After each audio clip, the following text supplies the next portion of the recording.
Friends, photography related ആയിട്ടുള്ള എൻ്റെ പുതിയൊരു വീഡിയോയിലേക്ക് എല്ലാവർക്കും സ്വാഗതം. വീഡിയോ ആരംഭിക്കുന്നതിന് മുന്നേ തന്നെ കുറച്ച് കാര്യങ്ങൾ ഞാൻ പറയുന്നുണ്ട്. കാരണം ഫോട്ടോഗ്രാഫർ ആരാണ് എന്നുള്ളതിന് ഫോട്ടോഗ്രാഫേഴ്സിൻ്റെ ഇടയിൽ തന്നെ വ്യത്യസ്തമായിട്ടുള്ള അഭിപ്രായങ്ങളുണ്ടെങ്കിലും ഫോട്ടോ ആസ്വദിക്കുന്നവരുടെ ഇടയിൽ അങ്ങനെ പ്രത്യേകിച്ച് അഭിപ്രായ വ്യത്യാസങ്ങളൊന്നും കാണാറില്ല. നല്ല ചിത്രങ്ങളെ എല്ലാവരും നല്ല രീതിയിൽ പ്രോത്സാഹിപ്പിക്കാറുണ്ട്. അല്ലെങ്കിൽ ചിത്രങ്ങളെ വിലയിരുത്താൻ ഇന്നത്തെ ഒരു സമൂഹം ഒരുപാട് മുന്നിലെത്തിയിട്ടുണ്ട് എന്ന് വേണമെങ്കിൽ പറയാം. സ്മാർട്ട് ഫോണുകളുടെ ആ ഒരു വരവോട് കൂടിയിട്ട് എല്ലാ ഫോണിലും നമുക്ക് ക്യാമറ കിട്ടുന്നുണ്ട് എന്നുള്ളൊരു അവസ്ഥയെല്ലാം വന്നതിന് ശേഷം എല്ലാവരും ഫോട്ടോഗ്രാഫേഴ്സാണ്. അപ്പോൾ അതുകൊണ്ട് തന്നെ ഒരു ചിത്രം കണ്ടിട്ട് അതിൻ്റെ ബേസിക്കായിട്ടുള്ള കാര്യങ്ങളെല്ലാം ഉൾക്കൊണ്ടുകൊണ്ട് അത് നല്ലതാണോ അല്ലെങ്കിൽ അത് അത്രമാത്രം മനോഹരമല്ലാത്ത ഒന്നാണോ എന്നുള്ളത് വിലയിരുത്താൻ ഇന്നത്തെ കാലത്ത് പ്രേക്ഷകർക്ക് എല്ലാവർക്കും പറ്റുന്നുണ്ട്. അപ്പോൾ അത് ഫോട്ടോഗ്രാഫി രംഗത്ത് ഇപ്പോൾ വർക്ക് ചെയ്തുകൊണ്ടിരിക്കുന്ന പ്രവർത്തിച്ചുകൊണ്ടിരിക്കുന്ന എല്ലാവർക്കും അവരുടെ ആ ഒരു മേഖല ഒരുപാട് ഹാർഡ് വർക്ക് ചെയ്യേണ്ട ഒരു മേഖലയായിട്ട് മാറ്റാനും അതുകൊണ്ടൊക്കെ പറ്റിയിട്ടുണ്ട്. അപ്പോൾ ഞാൻ ഫോട്ടോഗ്രാഫിയെക്കുറിച്ചിട്ടും അതിനുപയോഗിക്കുന്ന ഡിവൈസുകളെക്കുറിച്ചിട്ടും വ്യത്യസ്തങ്ങളായിട്ടുള്ള ടെക്നിക്കുകളെ കുറിച്ചിട്ടും എല്ലാം ഞാൻ വരും വീഡിയോകളിലും അല്ലെങ്കിൽ ഈ വീഡിയോൻ്റെ ഇടയ്ക്കും എല്ലാമായിട്ട് കുറേശ്ശെയായിട്ട് ഞാൻ പറയുന്നതാണ്. എല്ലാം കൂടെ ഒരു വീഡിയോയിൽ ഉൾപ്പെടുത്തിയിട്ട് ലെങ്തി ആയിട്ടുള്ളൊരു വീഡിയോ ആക്കാൻ വേണ്ടിയിട്ട് ഞാൻ ഉദ്ദേശിക്കുന്നില്ല. സോ നമുക്ക് അടുത്ത എവിടെയെങ്കിലും വല്ല ബേർഡ്സിൻ്റെ ആക്ടിവിറ്റി, ഇപ്പോൾ കുറച്ച് നേരത്തെ എൻ്റെ പുറകിലൊരു ട്രീപ്പി ബേർഡ്, ഒരു ഓലഞ്ഞാലി ബേർഡ് പറന്ന് വരുന്നുണ്ടായിരുന്നു. അത് അടുത്തെവിടെയെങ്കിലും ലാൻഡ് ചെയ്തിട്ടുണ്ടെങ്കിൽ ഇരുന്നിട്ടുണ്ടെങ്കിൽ നല്ലൊരു മൊമെൻറ്റ് നമ്മളുടെ കയ്യിൽ കിട്ടുകയാണെന്നുണ്ടെങ്കിൽ ഒന്ന് ഫോട്ടോ എടുക്കുന്നുണ്ട്. അപ്പോൾ അത് എടുത്തതിന് ശേഷം ഞാൻ പോരാം. Stay tuned.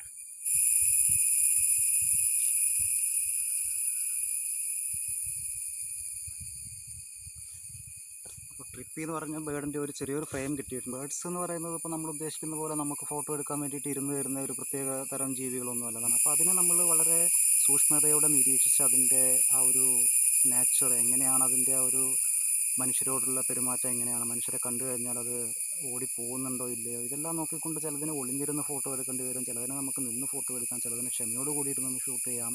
ഇങ്ങനെ പലതരത്തിലുണ്ട്. അപ്പോൾ അത് നമ്മൾ ആദ്യം മനസ്സിലാക്കി വെക്കേണ്ടതുണ്ട്. അതെങ്ങനെ മനസ്സിലാക്കുക എന്നുള്ളതും ഞാൻ പറയുന്നുണ്ട്. നെക്സ്റ്റ് നമ്മൾ ചൂസ് ചെയ്യുന്ന ലൊക്കേഷനാണ്. ലൊക്കേഷൻ മീൻസ് ബേർഡ്സിൻ്റെ ആക്ടിവിറ്റീസ് നടക്കുന്ന ഒരു ഏരിയ നമ്മൾ ചൂസ് ചെയ്ത് വെക്കണം. അപ്പോൾ എല്ലാവർക്കും ഇത് സാധ്യമാകണമെന്നില്ല. കാരണം വൈൽഡ് ലൈഫ് ഫോട്ടോഗ്രാഫേഴ്സ് ആദ്യമായിട്ട് പോകുന്ന ഒരു വൈൽഡിൽ എങ്ങനെയാണ് ഏത് ബേർഡാണ് ഉണ്ടാവുക എന്നൊന്നും അറിയാൻ പറ്റത്തില്ല. ഓഫ് കോഴ്സ് തീർച്ചയായിട്ടും ഗൂഗിൾ ചെയ്തെല്ലാം സ്റ്റഡി ചെയ്തിട്ട് തന്നെയാണ് പോകാറുള്ളത്. ബട്ട് കൂടുതലായിട്ട് നമ്മൾ ചെയ്യാറുള്ളത്, നമ്മൾ ആദ്യം സൗണ്ടെല്ലാം കേട്ടിട്ട് നമ്മൾ അതിൻ്റെ ഒരു ലൊക്കേഷൻ മനസ്സിലാക്കിയിട്ട് ബേർഡ്സ് അങ്ങോട്ടും ഇങ്ങോട്ടും പാസ് ചെയ്യുന്ന സ്ഥലം മനസ്സിലാക്കിക്കൊണ്ട് അങ്ങനെയൊക്കെയാണ് നമ്മളൊരു ലൊക്കേഷൻ ചൂസ് ചെയ്തുകൊണ്ട് നല്ല ഫോട്ടോസ് എടുക്കാൻ വേണ്ടിയിട്ട് നമ്മൾ സ്പോട്ട് സെലക്ട് ചെയ്യുന്നത്. അപ്പോൾ നമുക്ക് നല്ലൊരു സ്പോട്ട് ചൂസ് ചെയ്തതിന് ശേഷം ഫോട്ടോസ് എടുത്തുകൊണ്ട് ബാക്കി കാര്യങ്ങൾ എക്സ്പ്ലെയിൻ ചെയ്യാം. അപ്പോൾ നമ്മൾ ബേർഡിംഗ് എല്ലാം ചൂസ് ചെയ്ത് കഴിഞ്ഞിട്ടുണ്ടെങ്കിൽ, ബേർഡിംഗ് ആണെങ്കിലും വൈൽഡ് ലൈഫ് ആണെങ്കിലും ചൂസ് ചെയ്ത് കഴിഞ്ഞാൽ ലൊക്കേഷൻ്റെ ഇമ്പോർട്ടൻസിനെ കുറിച്ചിട്ട് ഞാനിപ്പോൾ പറഞ്ഞിരുന്നു. അപ്പോൾ അതിൻ്റെ കാര്യം ഞാൻ ഒന്നുകൂടെ എക്സ്പ്ലെയിൻ ചെയ്യാം. കാരണം ഇപ്പോൾ ഞാൻ ചൂസ് ചെയ്യുന്ന ലൊക്കേഷൻ, ഇപ്പോൾ നിങ്ങൾക്ക് നോക്കിയാൽ കാണാം, ഇവിടെ ഒരു മലനിരകൾ കാണുന്നുണ്ട്. വളരെ മനോഹരമായിട്ടുള്ളൊരു ലാൻഡ്സ്കേപ്പാണ്. അപ്പോൾ അവിടെ നിന്നും എല്ലാം ഒരുപാട് ചെറിയ വെള്ളച്ചാട്ടങ്ങൾ, ഇപ്പോൾ ഈ ഒരു മഴക്കാലം ആയതുകൊണ്ട് വെള്ളച്ചാട്ടങ്ങളെല്ലാം വന്നിട്ടുണ്ട്. അപ്പോൾ അതെല്ലാം ഒഴുകി പോകുന്നൊരു തോട് ഇതിൻ്റെ താഴെയായിട്ടുണ്ട്. അവിടെ നിന്ന് ബേർഡ്സ് എല്ലാം കൂടുതലായിട്ട് ഈ പറയുന്ന മരങ്ങളിലൂടെയെല്ലാം, ഈ കാണുന്ന മരങ്ങളിലൂടെയെല്ലാം ഇപ്പുറത്ത് ഞാൻ നിൽക്കുന്ന ഏരിയയിലുള്ള ഈ ഒരു മലയുടെ മുകളിലൂടെ അപ്പുറത്തുള്ള കൃഷിസ്ഥലത്തേക്ക് പാസ് ചെയ്യാറുണ്ട്. അപ്പോൾ ഈ ഒരു പാസേജാണ് ഞാൻ ചൂസ് ചെയ്തിരിക്കുന്നത്. അപ്പോൾ ഇവിടെയാണെങ്കിൽ നമുക്ക് വലിയ ബുദ്ധിമുട്ടില്ലാതെ ഒരുപാട് ബേർഡ്സിനെ കിട്ടും. ഇപ്പോൾ തന്നെ ചെറിയ സൗണ്ട് നിങ്ങൾക്ക് കേൾക്കുന്നുണ്ടാവും, പക്ഷികളുടെ എല്ലാം. കൂടുതലായിട്ടൊന്നും ഇല്ലെങ്കിൽ തന്നെയും ചെറിയ സൗണ്ട് കേൾക്കുന്നുണ്ട്. ഓക്കെ, അപ്പോൾ നമുക്കൊന്ന് വല്ല ബേർഡ്സ് ഉണ്ടോ എന്ന് നോക്കിയിട്ട് വരാം. നമ്മളിവിടെ വന്നതിന് ശേഷം ലൊക്കേഷൻ ഇൻട്രൊഡ്യൂസ് ചെയ്യുമ്പോൾ തന്നെ ചെറുതായിട്ട് 2 ചുട്ടിപ്പരുന്തുകളുടെ കോള് ഞാൻ കേട്ടിരുന്നു, സൗണ്ട്. അപ്പോൾ കോമൺ ആയിട്ട് മേറ്റിംഗ് ടൈമിലും പിന്നെ ടെറിട്ടോറിയൽ ഫൈറ്റ് ഇങ്ങനെയുള്ള സംഭവങ്ങളെല്ലാം നടക്കുമ്പോൾ മാത്രമാണ് കൂടുതലായിട്ട് ബഹളം വെച്ചുകൊണ്ട് പറക്കാറുള്ളത്. നോർമലി ഹണ്ടിങ് ടൈമിൽ കൂടുതൽ സൗണ്ടൊന്നും കൊടുക്കാതെ സൈലൻ്റായിട്ട് വട്ടമിട്ട് പറന്ന് ഒരു പ്രേനെ കാണുമ്പോൾ സഡനായിട്ട് അറ്റാക്ക് ചെയ്യുന്ന ഒരു രീതിയാണ് കാണുന്നത്. ഞാൻ ഇപ്പോഴും ഫോട്ടോഗ്രാഫി തുടങ്ങിയിട്ട് ഇപ്പോഴും വെയിറ്റ് ചെയ്തുകൊണ്ടിരിക്കുന്ന അതുപോലത്തെ ഡൈവ് ചെയ്ത് വരുന്ന ആ ഒരു സ്റ്റില്ലിന് വേണ്ടിയിട്ട് ഞാൻ ഒരുപാട് ട്രൈ ചെയ്തിട്ടുണ്ട്. ഇതുവരെ ഒന്നും നടന്നിട്ടില്ല. അപ്പോൾ ഇന്ന് വെയിറ്റ് ചെയ്യണമെന്നുണ്ട്. ഞാനൊന്ന് വെയിറ്റ് ചെയ്ത് നോക്കുന്നുണ്ട് ഈ വീഡിയോ വൈൻഡപ്പ് ചെയ്തതിന് ശേഷം ആക്ച്വലി. അല്ലെങ്കിൽ അതുവരെ വെയിറ്റ് ചെയ്യുമ്പോൾ നമ്മുടെ വീഡിയോയുടെ ലെങ്ത്ത് ഒരുപാട് കൂടിപ്പോകും. അപ്പോൾ അങ്ങനെ കിട്ടുന്ന ഫോട്ടോ ഉണ്ടെങ്കിൽ ഞാനത് നെക്സ്റ്റ് എപ്പിസോഡിൽ ഉൾപ്പെടുത്തുന്നതായിരിക്കും. ഇപ്പോൾ ഇന്ന് ജസ്റ്റ് വട്ടം കറങ്ങുന്ന ആ ഒരു ചിത്രമെങ്കിലും എടുക്കാൻ പറ്റുമോ എന്നുള്ളത് ഒന്ന് ട്രൈ ചെയ്ത് നോക്കാം.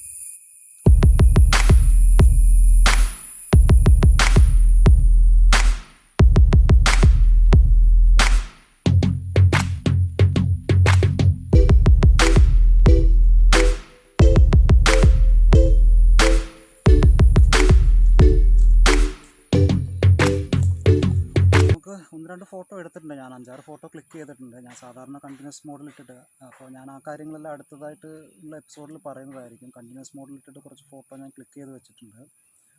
അപ്പോൾ അതിനകത്ത് നല്ല ഫോട്ടോ ഉണ്ടെങ്കിൽ ഞാൻ തീർച്ചയായിട്ടും ഫോണിലേക്കത് മാറ്റിയതിന് ശേഷം കാണിക്കുന്നതായിരിക്കും. അത് കഴിഞ്ഞ് എഡിറ്റ് ചെയ്തിട്ട് അതിൻ്റെ ഒരു ഫൈനൽ റിസൾട്ട് ഞാൻ എന്നെക്കൊണ്ട് പറ്റുന്ന പോലെ സ്നാപ്സീഡിലെല്ലാം എഡിറ്റ് ചെയ്തുകൊണ്ട് അത് എങ്ങനെയുണ്ട് എന്നുള്ളത് ഞാൻ ഈ വീഡിയോയുടെ എൻഡിൽ ഞാൻ ഉൾപ്പെടുത്തുന്നതായിരിക്കും. അപ്പോൾ ഇപ്പോൾ തന്നെ വീഡിയോ ഒരുപാട് ലെങ്തിയായി പോയിക്കൊണ്ടിരിക്കുകയാണ്. അപ്പോൾ അടുത്ത ഏതെങ്കിലും ഒരു ബേർഡ് കൂടെ നമുക്ക് കവർ ചെയ്യാൻ പറ്റുമെങ്കിൽ അതും കൂടെ ഉൾപ്പെടുത്തിയതിന് ശേഷം നമുക്ക് വീഡിയോ വൈൻഡപ്പ് ചെയ്യാവുന്നതാണ്. Stay tuned. അപ്പോൾ വേറെ എന്തെങ്കിലും ബേർഡിന് കിട്ടുമെന്ന് അറിയാൻ വേണ്ടി ഇരിക്കാൻ തുടങ്ങിയിട്ട് കുറേ നേരമായി. ഇതുവരെ ബേർഡ്സിനൊന്നും കാണുന്നൊന്നുമില്ല. അപ്പോൾ ചെറിയൊരു ബേർഡിൻ്റെ ഒരു ഇലയനക്കം കുറച്ച് അപ്പുറത്തായിട്ട് കണ്ടിരുന്നു. അതുകൂടെ നമുക്ക് നിയറസ്റ്റിലേക്ക് വന്നു കഴിഞ്ഞാൽ അതിൻ്റെ കൂടെ ഒരു ഫോട്ടോ എടുത്തിട്ട് നമുക്ക് ബാക്കിയൊന്ന് എഡിറ്റ് ചെയ്ത് നോക്കാനാണ് വിചാരിക്കുന്നത്. അപ്പോൾ നമ്മളതൊന്നും കൂടി ട്രൈ ചെയ്ത് നോക്കട്ടെ.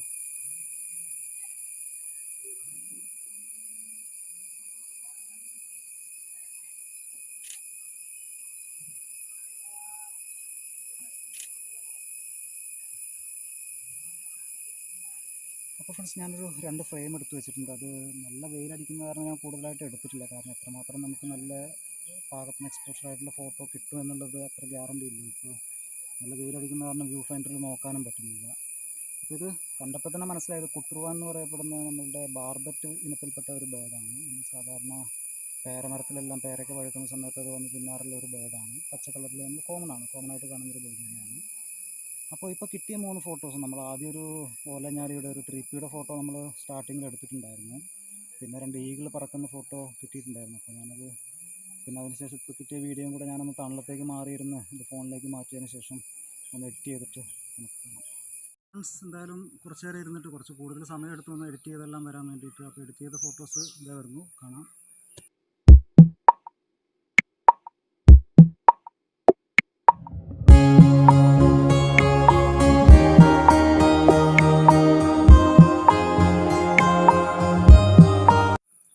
എല്ലാവർക്കും ഇന്നത്തെ വീഡിയോയും ഇന്നെടുത്ത 3 ഫോട്ടോസും എല്ലാം ഇഷ്ടപ്പെട്ടു എന്ന് വിശ്വസിക്കുന്നു. അപ്പോൾ എൻ്റെ ഇന്നെടുത്ത ഫോട്ടോസ് അത്യാവശ്യം ലൈറ്റൊന്നും എനിക്ക് അത്ര സപ്പോർട്ടീവ് ആയിരുന്നില്ല. അപ്പോൾ ഇനിയും നല്ല നല്ല ഫോട്ടോസ് വരും. എങ്ങനെ ഇമ്പ്രൂവ് ചെയ്ത് വരാമെന്നുള്ളത് പഠിക്കുന്ന ഒരു ബിഗിനർ തന്നെയാണ് ഞാനും. അപ്പോൾ നല്ല നല്ല ഫോട്ടോസ് കാണാവുന്നതാണ്. എൻ്റെ ഇൻസ്റ്റാഗ്രാം പേജിൻ്റെ ലിങ്ക് ഞാൻ ഡിസ്ക്രിപ്ഷനിൽ കൊടുക്കുന്നുണ്ട്. അവിടെ പോയിട്ട് ഞാനെടുത്ത ഫോട്ടോസ്, എൻ്റെ യാത്രകളുടെ ഒരു കംപ്ലീറ്റ് ഹിസ്റ്ററി അതിനകത്ത് കിട്ടുന്നതാണ്. അപ്പോൾ ഡു വാച്ച്. അപ്പോൾ ഇനിയിപ്പോൾ കൂടുതൽ വീഡിയോ ലെങ്ത് കൂട്ടുന്നതിൽ വലിയ അർത്ഥമൊന്നുമില്ല. കാരണം ബേർഡ്സിൻ്റെ സൗണ്ടെല്ലാം ഇപ്പോഴും വന്നുകൊണ്ടിരിക്കുന്നുണ്ട്. പക്ഷേ ലൈറ്റ് ഒരിക്കലും സപ്പോർട്ടീവ് അല്ല. സോ നമുക്ക് ഈ വീഡിയോ വൈൻഡപ്പ് ചെയ്യാമെന്ന് തോന്നുന്നു. അപ്പോൾ ഇതുപോലുള്ള ഇൻഫോർമേറ്റീവ് ആയിട്ടുള്ള ഫോട്ടോഗ്രാഫി റിലേറ്റഡ് ആയിട്ടുള്ള എൻ്റെ ഫോട്ടോഗ്രാഫി എക്സ്പീരിയൻസുകളുടെ ഉള്ളിലൂടെയുള്ള ഒരു യാത്ര അത് അടുത്ത എപ്പിസോഡുകൾ തുടരുന്നതായിരിക്കും. അപ്പോൾ അടുത്ത എപ്പിസോഡിൽ കാണുന്നവരേക്കും ബൈ.